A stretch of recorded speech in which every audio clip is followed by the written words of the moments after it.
They always said you should think twice. I don't even think once. When we first brought Rusty home from the shelter, he sniffed every corner of the house like any curious dog. He checked the kitchen, the hallway, under the beds, but then he stopped at the old armchair in the living room. It was my grandfather's chair. Grandpa passed away 2 years ago.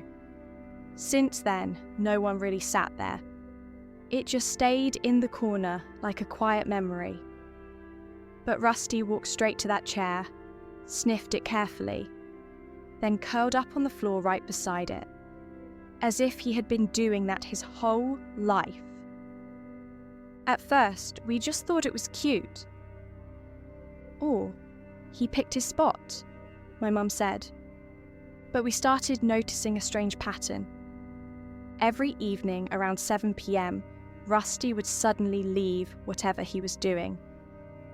It didn't matter if he was eating, playing, or sleeping. He would stand up, walk to the armchair, sit beside it, and just stare. No barking, no whining, just a calm, focused stare at the empty chair. He did it the first day. He did it the second day. He did it every day. My dad tried to joke about it. Maybe he sees a ghost, he laughed nervously. But my little sister was worried. Is Rusty scared? Is something wrong? She kept asking. One night, curiosity won. I sat on the couch with my phone at 6:55 p.m. and waited. At exactly 7:01, Rusty stood up, walked to the chair, and sat there, tail gently wagging, eyes soft like he was waiting for someone to arrive.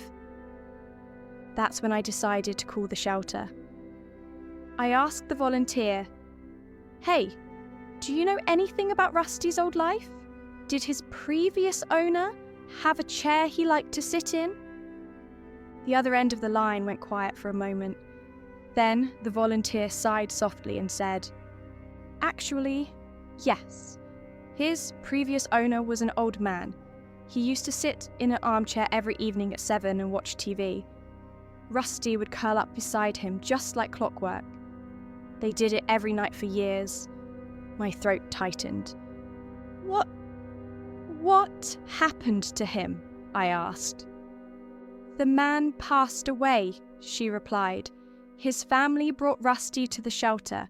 We could tell he was heartbroken. Every evening in his kennel, he would sit by the door at 7, like he was still waiting for his human." I looked over at Rusty sitting by my grandfather's empty chair, eyes filled with a quiet, patient hope. He wasn't staring at nothing. He was honouring a memory. That evening, we did something different. At exactly 7 p.m, my family gathered in the living room. My dad sat in Grandpa's old chair.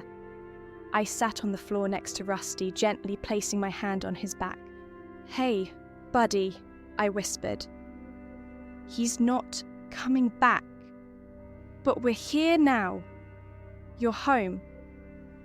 Rusty looked up at me, then leaned his whole body into my chest with a long, heavy sigh, as if he had been holding that breath for months. His tail thumped against the floor, slow at first, then faster. The next night at 7, Rusty went to the chair again, but this time he didn't stare. He jumped onto the couch between me and my sister, pressing his head into our laps, as if he had finally decided to move his ritual from the past to the present. He still glances at the chair sometimes. But now, instead of waiting for someone who is gone, he curls up next to the people who are here. Rusty didn't just find a new home. He taught us that dogs don't just remember their pain. They carry their love with them too. And if you're patient enough, they'll share that love with you. One quiet evening at a time.